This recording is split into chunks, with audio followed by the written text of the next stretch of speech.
Well, we've finished a 20-year restoration of that now. It's one of the few remaining urban slave quarters in the country. Certainly one of the few you can tour and have it interpreted for you. A couple of $100,000 have gone in there to turn it back into the building that it was in 1859. So our volunteers take you through. You see building techniques, preservation techniques, how it was fixed.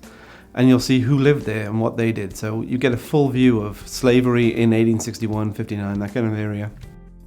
And we're really excited to have it because it's so unusual to be able to find that and look through it.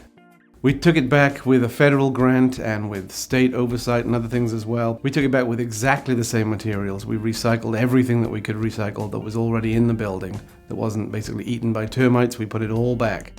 And then we used the same mixture of mortar, we used the same glass, we used the same everything you can possibly find to make it about as close to 1859 construction as you can.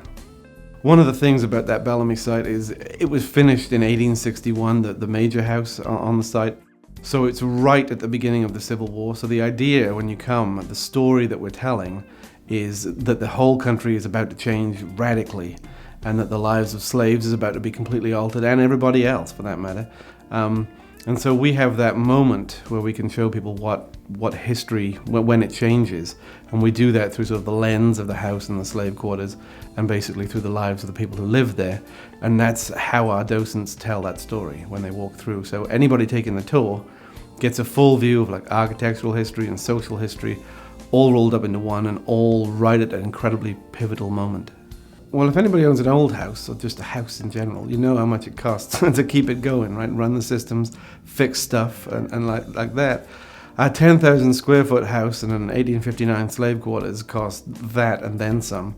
I think painting the outside of the Bellamy in the white paint is about $70,000 to do it in one shot. And it's cool that we can get to preserve it in that way, because then we can show people how they can preserve their old houses. We do workshops on like how to restore brick, how to restore old windows and things like that, because if you put the value back into an old house, it actually pays off much more in the future than not. And also it's environmentally sound to not demolish a house. We do environmental days and green tours and things like that where we talk about building techniques, but also the preservation side of it, which I find really fascinating. One of the key moments of that is when you convince somebody or teach somebody that saving an old building makes them money or saves them money, and suddenly they think, oh right, yeah. It's not about demolishing this and putting something else up.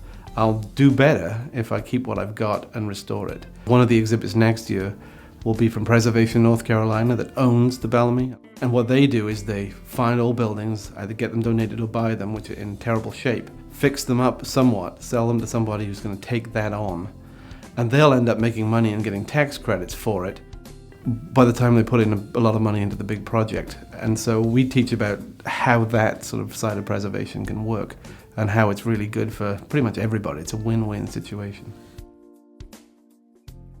We have gallery space up in the bedroom level. We had Ivy Hayes, we had an African American quilt exhibit, we had photography exhibits. So things come through, and next year you won't have seen the slave quarters in the state that it's in right now finished like this before. So we have things which change in there all the time. We're working on our interpretation. We always update, our tour and things like that.